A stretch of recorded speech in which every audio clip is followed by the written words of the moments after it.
ನಮಸ್ಕಾರ, ನೀವು ನೋಡ್ತಾ ಇದ್ದೀರಾ ಶ್ರೀ ಕರ್ನಾಟಕ. ನಾನು ಕಿರಣ್ ಬಳ್ಳಾರಿ ಮಾಡ.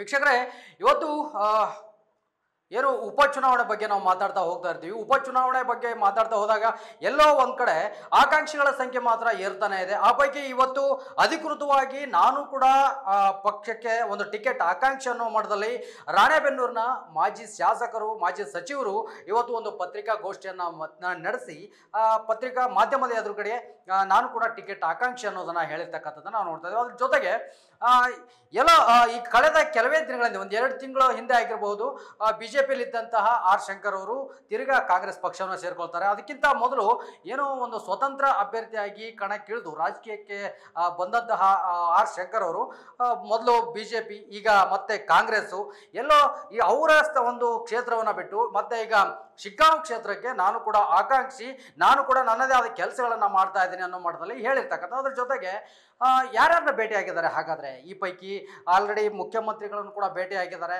ಅದ್ರ ಜೊತೆಗೆ ಪಕ್ಷದ ಪ್ರಮುಖ ನಾಯಕರನ್ನ ಭೇಟಿಯಾಗಿದ್ದಾರೆ.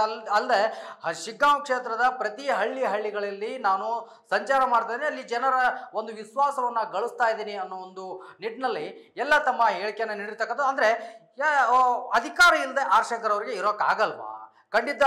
ಯಾಕಂತಂದರೆ ಈಗಷ್ಟೇ ಬಂದು ಪಕ್ಷಕ್ಕೆ ಸೇರಿಕೊಂಡ್ರು, ಮತ್ತೆ ಕಾಂಗ್ರೆಸ್ ಸೇರ್ಪಡೆ ಆದ ನಂತರ ಮತ್ತೆ ಇವಾಗ ನಾನು ಆಕಾಂಕ್ಷಿ ಅನ್ನೋ ಒಂದು ಮಾಡ್ತಾರೆ ಹೇಳ್ತಾರೆ. ಹಂಗಾರೆ ಈಗಾಗಲೇ ಅಜಂಪೀರ್ ಖಾದ್ರಿ ಆಗಿರ್ಬೋದು, ಯಾಸಿರ್ ಖಾನ್ ಪಠಾಣ್ ಆಗಿರ್ಬೋದು, ಅಥವಾ ಜಿಲ್ಲಾಧ್ಯಕ್ಷರಾಗಿರ್ತಕ್ಕಂಥ ಸಂಜೀವ್ ಕುಮಾರ್ ನೀರ್ಲಿಗೆ ಆಗಿರ್ಬೋದು, ಇದಕ್ಕೆ ಕಾಂಗ್ರೆಸ್ ಪಕ್ಷದಲ್ಲಿ ಈಗಾಗಲೇ ಒಂದಷ್ಟು ದಂಡು ಇದೆ. ಅಂದರೆ ಟಿಕೆಟ್ ನನಗೆ ಕೊಡಬೇಕು, ನಾವು ಪಕ್ಷಕ್ಕಾಗಿ ದುಡಿದಿದ್ದೀವಿ, ನಾವು ಇಲ್ಲಿಯವರು ಅನ್ನೋ ಮಾಡ್ದಲ್ಲಿ ಆಲ್ರೆಡಿ ಈಗ ಅಲ್ಲೊಂದು ಕೂಗು ಕೇಳಿ ಬರ್ತಾ ಇದೆ. ಏನು ಸ್ಥಳೀಯರಿಗೆ ಅಥವಾ ಹೊರಗಿನವರಿಗೆ ಟಿಕೆಟು ಅನ್ನೋ ಒಂದು ಏನು ಕೂಗು ಕೇಳಿ ಬರ್ತಾ ಇದೆಯೋ, ಆ ಪೈಕಿ ಈಗ ಹೊರಗಿನಿಂದ ಬಂದಂಥವ್ರೆ ಆಗ್ತಾರ ಯಾರು? ಆರ್ ಶಂಕರ್ ಅವರು. ಇದನ್ನ ಕೇಳಿದಾಗ ನಾನು ಯಾಕೆ ಹೊರಗಿನವ್ರು ಆಗ್ತೀನಿ? 30 ಕಿಲೋಮೀಟರ್ ಅಂತರದಲ್ಲಿ ನಾನು ಇದ್ದೀನಿ, ನಾನು ಹೊರಗಿನವ್ನು ಆಗಲ್ಲ. ಪಕ್ಷ ಯಾರಿಗೆ ಟಿಕೆಟ್ ಅನ್ನು ಸೂಚಿಸುತ್ತೋ ಆ ಒಂದು ಅಭ್ಯರ್ಥಿ ಪರವಾಗಿ ನಿಂತ್ಕೊಂಡು ನಾವು ಕೆಲಸ ಮಾಡೋದಕ್ಕೆ ಸಿದ್ಧ ಅನ್ನೋ ಒಂದು ಮಾತನ್ನು ಹೇಳ್ತಾರೆ. ಹಾಗಾದ್ರೆ ಆಕಾಂಕ್ಷಿ ಯಾಕೆ ಅಂತಂದ್ರೆ ಈಗ ನನಗೂ ಟಿಕೆಟ್ ಬೇಕು ಅಂತೇಳಿ ಕೇಳೋದಕ್ಕೆ ಎಲ್ಲರಿಗೂ ಹಕ್ಕಿದೆ. ಪಕ್ಷಕ್ಕಾಗಿ ದುಡ್ದಂಥವ್ರಾಗಿರ್ಬೋದು, ಪಕ್ಷ ಸಂಘಟನೆಯಲ್ಲಿ ಇದ್ದಂಥವ್ರಾಗಿರ್ಬೋದು, ಎಲ್ಲರಿಗೂ ಕೇಳೋದಕ್ಕೆ ಅಧಿಕಾರ ಇದೆ. ಹಾಗಾಗಿ ಎಲ್ಲರೂ ಇದಕ್ಕೆ ಕೇಳೋದಕ್ಕೆ ಯಾರ ಅಭ್ಯಂತರ ಇಲ್ಲ. ಆ ಪೈಕಿ ನಾನು ಕೂಡ, ನನಗೂ ಟಿಕೆಟ್ ಕೊಡಿ, ನಾನು ಚುನಾವಣೆ ಸ್ಪರ್ಧಿಸ್ತೀನಿ, ಜನರ ಒಂದು ಸೇವೆಯನ್ನು ಮಾಡೋದಕ್ಕೆ ಒಂದು ಅವಕಾಶವನ್ನು ಮಾಡಿಕೊಡಿ ಅನ್ನೋ ಒಂದು ಮಾತನ್ನು ಹೇಳ್ತಕ್ಕಂಥದ್ದು. ಏನೆಲ್ಲ ಮಾತಾಡಿದ್ರು ಆರ್ ಶಂಕರ್ ಅವರು ಅನ್ನೋದನ್ನ ನಿಮಗೆ ತೋರಿಸ್ತಾ ಹೋಗ್ತೀನಿ. 3 ಬಾರಿ ಕೂಡ ನಾನು ಬಹಳ ಹೆಚ್ಚು, ಕೇವಲ 1.5 ವರ್ಷಗಳಲ್ಲಿ 48,000ಕ್ಕೂ ಹೆಚ್ಚು ಮತಗಳನ್ನು ತದನಂತರ 64,000 ಮತಗಳನ್ನು ತಗೊಂಡು ನಾನು ಗೆದ್ದಿದ್ದೆ. ಈ ಬಾರಿಯೂ ಕೂಡ ಇಡೀ ರಾಜ್ಯದಲ್ಲಿ ನಾನು ಪಕ್ಷೇತರ ಅಭ್ಯರ್ಥಿಯಾಗಿ ಸ್ಪರ್ಧೆ ಮಾಡಿ ಸುಮಾರು 38,000ಕ್ಕಿಂತ ಒಂದು ಪರಿಸ್ಥಿತಿಯಲ್ಲಿ ಕೂಡ ಅತ್ಯಂತ ಮತಗಳನ್ನ ನಾನು ಪಕ್ಷೇತರವಾಗಿ ತಗೊಂಡಿರ್ತಕ್ಕಂಥದ್ದು ಎಲ್ಲ ಗಮನಿಸಿದ್ದಾರೆ. ಮತ್ತೆ ಇಲ್ಲೇನು ಚುನಾವಣೆ ಮತ್ತು ನಿಮ್ಮ ಸಾರ್ವತ್ರಿಕ ಲೋಕಸಭಾ ಚುನಾವಣೆ ಎದುರಾಯಿತು. ಆಗ ನಮ್ಮ ಪಕ್ಷದ ಅಭ್ಯರ್ಥಿಯಾದ ಆನಂದ್ ಸ್ವಾಮಿ ಗಡ್ಡದೇವರನ್ನು ಗೆಲ್ಲಿಸಲಿಕ್ಕೆ ನಾನು ಪಕ್ಷಕ್ಕೆ ಸೇರ್ಪಡೆಗೊಂಡು ಬಹಳಷ್ಟು ಪ್ರಯತ್ನ ಪಟ್ಟು, ಯಾವಾಗ 25,000 ಅಂತರ ಇರ್ತಾ ಇತ್ತು ನಮ್ಮ ಗಾಡಿನಲ್ಲಿ, ಅದನ್ನ ಕೇವಲ 6,500 ಮತಗಳಿಗೆ ನಾವು ಗೆಲ್ಲಬೇಕು. 15,000 ಹೆಚ್ಚಿನ ಮತಗಳನ್ನು ಕೊಡ್ಲಿಕ್ಕೆ ನಾವೆಲ್ಲ ಬಹಳ ಪ್ರಾಮಾಣಿಕ ಪ್ರಯತ್ನ ಮಾಡಿದ್ವಿ ನಾವು ಶಾಸಕರು. ಆದರೆ ಕೆಲವೇ ನೋಡಿದ್ವಿ, 1,80,000 90,000 ಮೇಲೆ ಹೋದ್ಸರಿ ಕಳೆದ ಬಾರಿಯ ಚುನಾವಣೆಯಲ್ಲಿ ನಮ್ಮ ಪಕ್ಷ ಹಿನ್ನಡೆ ಇರ್ತಾ ಇತ್ತು. ಈ ಸರಿ ಬಹಳ ಅಂತರದಿಂದ ಗೆಲ್ಲಂತ ಹಂತಕ್ಕೆ ಬಂದು ಬಹಳ ಕಡಿಮೆ ಹಂತದಿಂದ ನಮ್ಮ ಅಭ್ಯರ್ಥಿ ಸೋತಿರ್ತಕ್ಕಂಥದ್ದು ನಾವೆಲ್ಲ ತಾಲೂಕಿನಾದ್ಯಂತ ಜಿಲ್ಲೆಯಾದ್ಯಂತ ಎಲ್ಲರ ಒಂದು ಶ್ರಮದಿಂದ ಬಹಳ ಕಡಿಮೆ ಅಂತರದಿಂದ ಸೋತಿದ್ದಾರೆ. ಒಂದರಿಂದ ಅವರು ಆಗುತ್ತೆ ಅಂತಕ್ಕಂಥ ಮಾತನ್ನು ಹೇಳ್ತಾ, ಈಗ ನಾನಂತೂ ಜನಗಳ ಅಪೇಕ್ಷೆ ಮೇರೆಗೆ ನಾನು ಶಿಗ್ಗಾಂವ್ಗೆ ಹೋಗಿ ಕೆಲಸ ಮಾಡ್ತಾ ಇದ್ದೇನೆ. ಹಾಗಾಗಿ ಇವತ್ತು ಎಲ್ಲ ಕಡೆ ಒಂದು 2-3 ಮಾಧ್ಯಮ ಮಿತ್ರರು ಬಂದರು, ಎಲ್ಲರಿಗೂ ಭೇಟಿ ಕೊಡಲಿಕ್ಕೆ ಆಗಲಿಲ್ಲ. ಹಾಗಾಗಿ ನಾನೇ ಇವತ್ತು ಬರ್ತೇನೆ, ಎಲ್ಲರೂ ಭೇಟಿಯಾಗಿದ್ದೇನೆ. ನಮ್ಮ ಮಾಧ್ಯಮ ಮಿತ್ರರನ್ನ ಕೂಡಿ ಇವತ್ತು ನಾನು ಪ್ರಸ್ತುತಿ ಮಾಡಿ ನನ್ನ ಉದ್ದೇಶವನ್ನು ತಿಳಿಸ್ತೇನೆ ಅಂತಕ್ಕಂಥ ಮಾತನ್ನು ಹೇಳಿ ಬಂದಿದ್ದೆ. ಪಕ್ಷ ಯಾರಿಗೆ ಕೊಡಲಿ, ಆದರೆ ಗೆಲ್ತಕ್ಕಂಥ ಅಭ್ಯರ್ಥಿಗೆ ಕೊಡಲಿ ಅಂತಕ್ಕಂಥದ್ದು ನಾನು ಹೇಳ್ತೀನಿ. ಮತ್ತೆ ಅಲ್ಲಿ ಸ್ಥಳೀಯವಾಗಿ ಎಲ್ಲ ಇಂಟೆಲಿಜೆನ್ಸ್ ಎಲ್ಲ ತಗೊಂಡು ಈ ವರಿಷ್ಠರ ಅಭಿಪ್ರಾಯಗಳನ್ನು ಸಂಗ್ರಹಿಸಿ ಯಾರು ಗೆಲ್ತಾರೆ ಅಂತಕ್ಕಂಥದ್ದನ್ನ ಹಾಕೊಂಡು, ಯಾಕಂದರೆ ಈ ಬಾರಿ ಉಪಚುನಾವಣೆ 3 ಕಡೆ ನಮ್ಮ ಚುನಾವಣೆ ಎದುರಾಗಿತ್ತು, ಮತ್ತೊಂದು ಕಡೆ ಇನ್ನೊಂದು ಚುನಾವಣೆ ಆಗಿತ್ತು. 3 MLA 1 MLC, ಈ 4 ಚುನಾವಣೆಗಳನ್ನು ನಾವು ಗೆಲ್ಲಬೇಕಾಗಿದೆ. ಹಾಗಾಗಿ ಉತ್ತಮ ಅಭ್ಯರ್ಥಿಯನ್ನು ನಮ್ಮ ಶಿಗ್ಗಾಂವ ಕ್ಷೇತ್ರಕ್ಕೆ ಪಕ್ಷ ನೀಡಬೇಕು. ಮತ್ತೆ ನನ್ನನ್ನು ಪರಿಗಣಿಸದೆ ತಿಳ್ಕೊಂಡು ಆ ಆರ್ಥಿಕ ಗೆಲ್ತಾರೆ ಅನ್ನೋದನ್ನು ನಮ್ಮ ಗಮನಕ್ಕೆ ಬಂದರೆ ಖಂಡಿತ ನನಗೆ ಟಿಕೆಟನ್ನು ಕೊಡಿ, ನಾನು ಕೊಡ್ತೇನೆ ಅಂತಕ್ಕಂಥ ಮಾತನ್ನು ಈ ಸಂದರ್ಭದಲ್ಲಿ ಹೇಳಿ, 30-40 ಕಿಲೋಮೀಟರು ಈಗ ಪಠಾಣದವರು, ಆನಗಲ್ನವರು, ಇಂದ ಬೊಮ್ಮಾಯಿಯವರು, ಅವರು ವರ್ಗದವರು, ಕಲಗಟ್ಟಿ, ಹಂಗೆ ಯಾರು ಹೇಳೋದು ಬೇಡ. ನಾನು ಜಿಲ್ಲೆಯನ್ನೇ ಕೂಗಳ ಅಂತರದಲ್ಲಿರ್ತಕ್ಕಂಥವ್ರು, ಹಾಗಾಗಿ ನಾನು ತಲೀನಿ. ಸರ್, ಅಲ್ಲಿ ಸ್ಥಳೀಯ ಅಜ್ಜಪ್ಪಿನ ಕಾಲದಲ್ಲಿ ಈಗಾಗಲೇ ಅತ್ಯಂತ ಜನಪ್ರಿಯತೆ ಪಡೆದು ಸೋಲುಗಳನ್ನು ಕಂಡುಕೊಂಡು ಶಾಸಕರಾಗಿ ಪಟ್ಟಿಡಿದು ಈಗ ಇದು ಹೈಕಮಾಂಡ್ ಎಲ್ಲರೂ ಹೋಗ್ಬೇಕು ಹೇಳಿದ್ರು, ಎಲ್ಲರಿಗೂ ಬೇಡ ಅಂತದನ್ನೆಲ್ಲ ಗೆಲ್ಸೋರು ಜನ ಆಗ್ತದೆ. ಹಂಗಾಗಿ ಎಲ್ಲ ಗೆಲ್ತೀವಿ ಕೊಟ್ಟು 5 ಸರಿ ಕೊಟ್ಟಿದ್ದಾರೆ. ಅವ್ರು ಕೊಡೋದಾದ್ರೆ ನಂದೇನು ತಕರಾರಿಲ್ಲ. ಇಲ್ಲ ಪಕ್ಷ ಗೆಲ್ಲಬೇಕು ಅನ್ನೋದಾದ್ರೆ ನನ್ನ ಕನ್ಸಿಡರ್ ಮಾಡ್ಕೊಳ್ಳೋದು ನಾನು ಕೇಳ್ತೀನಿ. ಸರಿ, ಟಿಕೆಟ್ ವಿಚಾರದಲ್ಲಿ ಏನೇನು ಆಶ್ವಾಸನೆ ಕೊಟ್ಟಂದ್ರೆ ಯಾರು ನಾನು ಮೊದಲೇ ಏನಿವತ್ತು ಒಂದು ಅಲ್ಲಿ ಸ್ಥಳೀಯವಾಗಿ ಅಬ್ಸರ್ವರ್ ಏನು ಕಳಿಸಿದ್ರೆ ಎಲ್ಲರೂ ಭೇಟಿ ಆಗ್ತೀನಿ. ಇವತ್ತು ಸತೀಶ್ ಜಾರಕಿಹೊಳಿ ಅವರನ್ನು ಭೇಟಿ ಆಗ್ತೀನಿ. ಇವತ್ತು ಸಂಜೆ 3 ಗಂಟೆಗೆ ಭೇಟಿ ಆಗ್ತೀನಿ. ಇನ್ನೆಲ್ಲ ನಮ್ಮ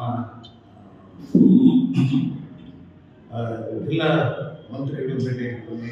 ನಮ್ಮ ಕಂದಾಯ ವ್ಯವಸ್ಥೆ ಶಿವಣ್ಣ ಪಾಟೀಲ್ ಅವ್ರನ್ನ, ಅಲ್ಲಿಮಹಮ್ಮದ್ ಅನೇಕ ಮಕ್ಕಳು ಎಲ್ಲ ಇರ್ತಕ್ಕಂಥ ನಮ್ಮ ಇವರು ವಿನಯ್ ಕುಲಕರ್ಣಿ ಅವ್ರನ್ನ ಎಲ್ಲ ಸಿಎಂ ಭೇಟಿ ಆಗಿದ್ದೀನಿ. ಮತ್ತೆ ಟಿಕೆಟ್ ಕೊಡಲಿಲ್ಲ ಇಲ್ಲ, ಆ ಥರದ್ದು ಏನಿಲ್ಲ.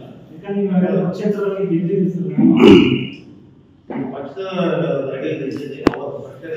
ಇರಲಿಲ್ಲ ನಾನು, ಹಾಗಾಗಿ ನಾನು ಪಕ್ಷದ ಮಾಡುವಂಥ ಅಭಿಪ್ರಾಯ ಇತ್ತು, ಮಾಡಿದ್ದೀನಿ. ನನ್ನ ಕೆಲಸ ಗೆಲ್ತಿದ್ದಾರೆ. ಇಡೀ ರಾಜ್ಯದಲ್ಲಿ ಕೂಡ ಆಸಕ್ತರು ಯಾರು ಅಂತ ಜನ ನಾನೇ ಬೆಂಗಳೂರಿನಿಂದ ಗುರುತಿಸಿದ್ದಾರೆ. ಹಂಗಾಗಿ ಇವತ್ತೆಲ್ಲೋದ್ರೂ ಒಂದು ಶಕ್ತಿ ಇದೆ ಆರ್ಶಂಕರ್ ಅಂತ.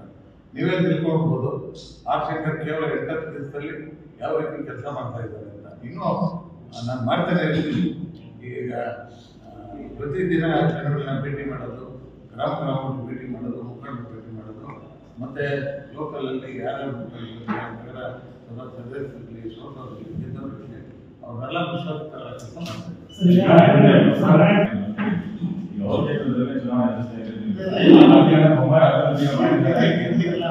ಈಗ ಅವರು ಬಂದು ಪಕ್ಷದ ಟಿಕೆಟ್ ಕೇಳ್ತಾರೆ ಅಂತ ಬಹಳ ಪ್ರಚಾರ ಆಗಿದ್ದಿದೆ. ಇವೆಲ್ಲ ತಿಳ್ಕೊಂಡು ಬೇಡ ಬರ್ತಾರೆ. ಇವಾಗ ಶಿಗ್ಗಾಂವ ಆಗಿದೆ, ಎಲ್ಲ ಅವ್ರ ಪ್ರಯೋಜನ ಇರಲ್ಲ. ಕೆಲಸ ಮಾಡಿದ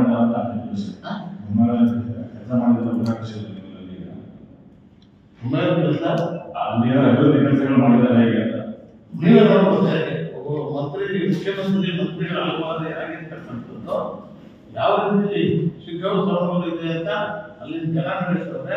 ಯಾವ ರೀತಿ ಇವರು ಕೆಲಸ ಕಾರ್ಯ ಮಾಡ್ತಾ ಇದ್ದಾರೆ ಅಂತ ಜನ ಹೇಳ್ತಾ ಇದ್ದಾರೆ.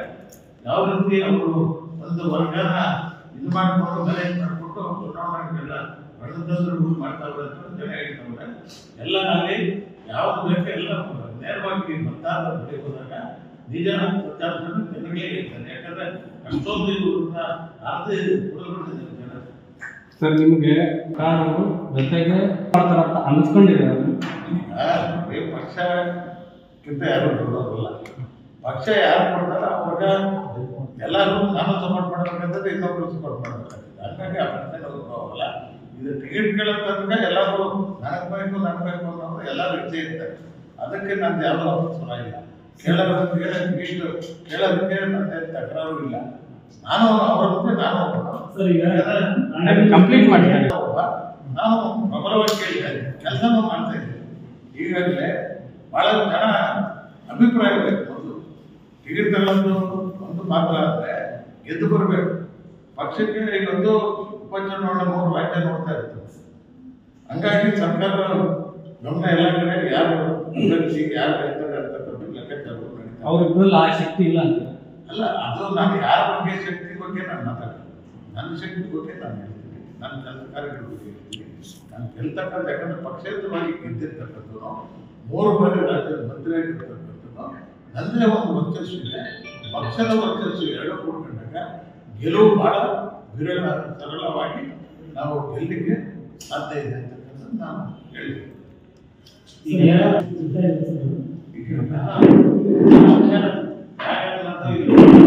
ನಾನು ಚುನಾವಣೆಯಲ್ಲಿ ನೇರ ಹಣಾಹಣಿ ಮಾಡಿದೆ. ಒಂದೇ ಶಾಸಕರು ನಾವು ಕೂಡ್ಕೊಂಡು ಒಂದೇ ಮಾತಿಗೆ ನಾನು ಕಾಂಗ್ರೆಸ್ ಪಕ್ಷವನ್ನು ಸೇರಿಸ್ಕೊಂಡು ಈಗ ಪಕ್ಷನೇ ಎಲ್ಲದಕ್ಕೂ ಅರ್ಥ. ಇವಾಗ ನನಗಿದೆ ಕೂಗಲು ತೆಗೆದಿರ್ತಕ್ಕಂಥ ಕ್ಷೇತ್ರ ಜನ ಸೇವೆಗೆ ಅಪೇಕ್ಷೆ ಪಡ್ತಾ ಇರೋದ್ರಿಂದ ನಾನು ಕೂಡ ಸೇವೆ ಮಾಡಬೇಕು ಅಂತ ನನ್ನ ಮನೋಭಾವ. ನಾನು ದುಡ್ಡಿಗೆ ರಾಜಕಾರಣ ಮಾಡೋದಲ್ಲೇ ನಾವೆಲ್ಲ ತಿಳ್ಕೊಂಡಿದ್ರೆ ನೋಡಿದ್ದೀವಿ ಎಲ್ಲ ಪ್ರಾಣಿಗಳನ್ನು ಹೇಗಿದ್ದು ಹೇಗೆ ಆಗಿದೆ ಅಂತ. ಮತ್ತೆ ಜನಗಳ ಜೊತೆ ನಾನು ಯಾವ ಥರ ಸಂಪರ್ಕದಲ್ಲಿ ಇರ್ತಿದ್ರೆ ತಿಳ್ಕೊಂಡಿದ್ದೀನಿ. ಅದನ್ನೆಲ್ಲ ಹಂಚ್ಕೊಂಡು ಇವತ್ತು ಜನ ಮಾಡ್ಕೊಳ್ತಾ ಇದ್ದಾರೆ.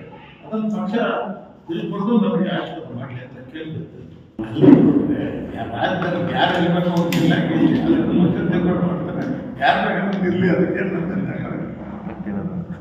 ಯಾಕಂದ್ರೆ ಎಲ್ಲ ಇತಿಹಾಸ ನೋಡಿದ್ರೆ ಯಾರು ಇರಬೇಕು ಉದಾಹರಣೆ ಇದೆ. ಹಾಗಾಗಿ ಅದೆಲ್ಲ ಕೆಲಸ ಮಾಡೋದು ಮುಖ್ಯ, ಶಾಸಕ ಯಾರಾಗ್ತಾನೆ ಏನ್ ಮಾಡ್ತಾರೆ ಅನ್ನೋದು ಮುಖ್ಯ.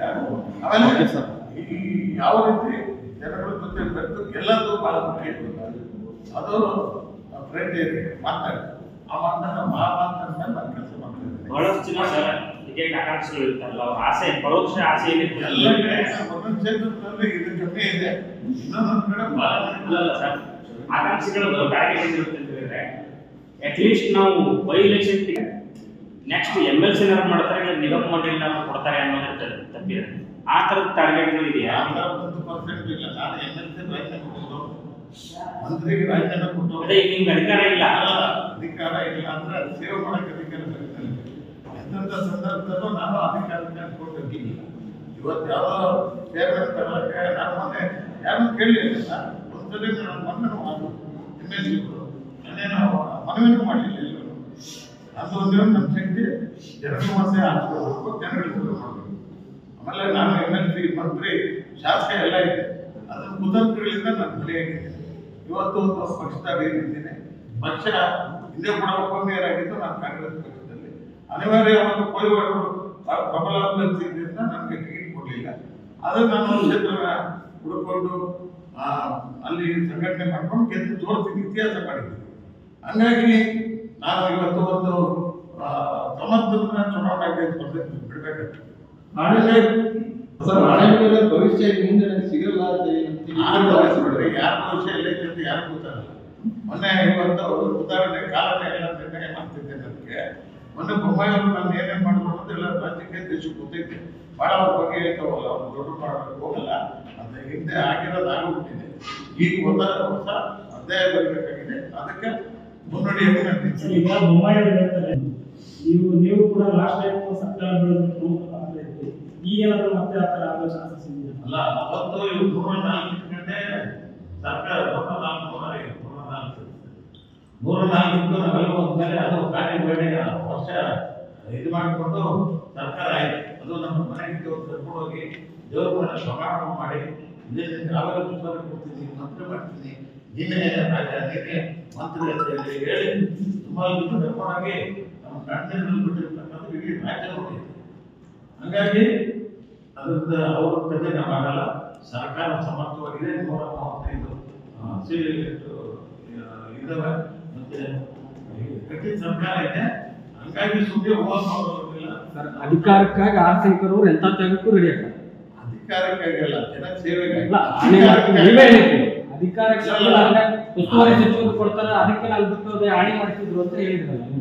ಅಧಿಕಾರಕ್ಕಾಗಿ ಎಂತ ತ್ಯಾಗಕ್ಕೂ ಅಷ್ಟಕ್ಕೆ ವಿರೋಧ ಮಾಡಕ್ಕೆ ರೆಡಿ ಆಗ್ತಾರೆ. ಯಾವ ಪಕ್ಷಕ್ಕೆ ವಿರೋಧ ಮಾಡಿದ್ದೀನಿ? ನಾನು ಪಕ್ಷೇತರ ಇದ್ದೆ. ಪಕ್ಷೇತರ ಇದ್ದಾಗ ಯಾವುದೇನು ಮಾಡುವಂಥದ್ದು ನನ್ನ ಶಕ್ತಿ ಅದು. ಹಂಗಾಗಿ ರಾಜಕೀಯ ತಾಲೂಕು ಮಂತ್ರಿ ಕೆಲಸ ಮಾಡಿದ್ದು ನಾಯಕ ಮಾಡಿದ್ರು, ಜನಸೇವಕನ ನಾಯಕ ಮಾಡಿದ್ವಿ. ಷಡ್ಯಂತ್ರದಿಂದ ಆದಾಗ ಯಾರು ಕಂಡಿರ್ತಾರ ಒಳ್ಳೇದಕ್ಕೆ ಅಲ್ಲಿ ಏನೋ ಒಂದು ಇದು ಮಾಡಿದಾಗ ಯಾರು ಕಂಡಿರ್ತಾರೆ, ಭವಿಷ್ಯ ನೋಡಿರ್ತಾರೆ ಎಲ್ಲರೂ ಒಳ್ಳೇದಕ್ಕೆ ಈ ದುರುಪಯೋಗ ಮಾಡ್ಕೊಂಡ್ರೆ ನಾನೇ ಸಾಕ್ಷಿ. ಹಂಗಾಗಿ ಯಾವ ಪರಿಸ್ಥಿತಿ ಬಗ್ಗೆ ನೀವು ಪ್ರಶ್ನೆ ಮಾಡ್ಬೋದು, ಆದ್ರೆ ಸತ್ಯಾಸತ್ಯತೆ ನೋಡಿದಾಗ ಸಿಗ್ಗಾಂವ್ ಆಕಾಂಕ್ಷಿಗಳು ಹೇಳ್ತಾ ಇರೋದೇನಂದ್ರೆ ಆರ್ ಶಂಕರ್ ಅವರು ಬೇರೆಯವ್ರ ಎಡಿ ಕೈ ಹಾಕ್ತಾ ಇದಾರೆ, ತಮ್ಮ ಎಡಿಯಲ್ಲಿ ಇದ್ದದ್ದನ್ನು ಊಟ ಮಾಡ್ತಿಲ್ಲ, ಅದನ್ನ ಬೇರೆಯವ್ರಿಗೆ ಬಿಟ್ಟು ಕೊಟ್ಕೊಂಡು ನಮ್ಮ ಎಡಿ ಕೈ ಹಾಕಿದ್ದಾರೆ ಅಂತ ಹೇಳ್ತಾರೆ. ಇದು ರಾಜಕೀಯ ಇರೋದು ಯಾರೂ ಇಲ್ಲ, ಎಲ್ಲ ಇದು ಏನೋ ಕಾಲ ನಿರ್ಣಯ ಮಾಡ್ತಿದ್ದಾರೆ ಅನ್ನೋದಕ್ಕೆ ನಾನೇ ಸಾಕ್ಷಿ ಅಂತ ಹೇಳಿದ್ದೀನಿ.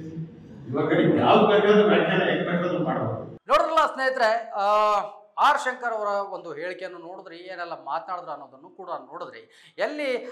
ಎಲ್ಲೋ ಒಂದು ಕಡೆ ಕಾಂಗ್ರೆಸ್ನಲ್ಲಿ ಟಿಕೆಟ್ ಆಕಾಂಕ್ಷಿಗಳ ಸಂಖ್ಯೆ ಏರ್ತಾನೂ ಇದೆ, ಅದಕ್ಕೆ ಕಾರಣ ತಮ್ಮದೇ ಸರ್ಕಾರ ಇದೆ ಅಂತಾನೋ, ಅಥವಾ ಈ ಒಂದು ಕ್ಷೇತ್ರದಲ್ಲಿ ಈ ಬಾರಿ ಗೆಲುವು ನಮ್ಮದು ಹಾಗೆ ಆಗುತ್ತೆ ಅನ್ನೋ ಒಂದು ನಿಟ್ಟಿನಲ್ಲೋ, ಅಥವಾ ಈ ಬಾರಿ ಬಸವರಾಜ ಬೊಮ್ಮಾಯಿ ಇರಲ್ಲ, ಪರವಾಗಿ ನಿಂತ್ಕೊಂಡು ಕೆಲಸವನ್ನ ಮಾಡ್ಬೋದು ಅಥವಾ ಗೆಲ್ಸೋ ಕಡೆ ಕಾನ್ಸಂಟ್ರೇಷನ್ ಕೊಡಬಹುದು, ಆದರೆ ಸ್ಪರ್ಧೆ ಅಂತೂ ಒಂದು ಸ್ವಲ್ಪ ಸಡಿಲ ಆಗಬಹುದು ಅನ್ನೋ ನಿಟ್ಟಿನಲ್ಲೋ ಏನೋ ಗೊತ್ತಿಲ್ಲ. ಆದರೆ ಆಕಾಂಕ್ಷಿಗಳ ಸಂಖ್ಯೆ ಮಾತ್ರ ಕಾಂಗ್ರೆಸ್ನಲ್ಲಿ ತುಂಬಾನೇ ಜೋರಾಗಿ ನಡೀತಾ ಇದೆ. ಹಾಗಾಗಿ ನಾನು ಕೂಡ ಆಕಾಂಕ್ಷಿ, ನಾನು ಅಲ್ಲಿ ಮನೆಯನ್ನ ಮಾಡಬೇಕು ಅನ್ನೋ ಒಂದು ವಿಚಾರವನ್ನು ಕೂಡ ಮಾತನಾಡ್ತಕ್ಕಂಥ ಆರ್ ಶಂಕರ್ ಅವರು ಮುಂದಿನ ದಿನಗಳಲ್ಲಿ ಟಿಕೆಟ್ಗಾಗಿ ಇನ್ನೆಷ್ಟು ಪೈಪೋಟಿಯನ್ನ ಕೊಡ್ತಾರೆ, ಯಾವ ರೀತಿ ಟಿಕೆಟ್ ತೆಗೆದುಕೊಂಡು ಬರುವಲ್ಲಿ ಯಶಸ್ವಿ ಆಗ್ತಾರ ಅಥವಾ ಬೇರೆಯವರ ಟಿಕೆಟ್ ಸಿಕ್ಕಾಗ ಅವ್ರ ಜೊತೆ ನಿಂತ್ಕೊಂಡು ಕೆಲಸ ಮಾಡ್ತಾರ ಅನ್ನೋದನ್ನ ಕಾದು ನೋಡ್ಬೇಕಾಗುತ್ತೆ. ಮುಂದಿನ ಒಂದು ಎಪಿಸೋಡ್ನಲ್ಲಿ ಇನ್ನೊಂದು ಉಪಚುನಾವಣೆಯ ಒಂದು ಕಾನ್ಸೆಪ್ಟ್ನ ಹೊತ್ಕೊಂಡು ನಿಮ್ಮ ಮುಂದೆ ಬರ್ತೀನಿ. ಅಲ್ಲಿವರೆಗೂ ನಮಸ್ಕಾರ.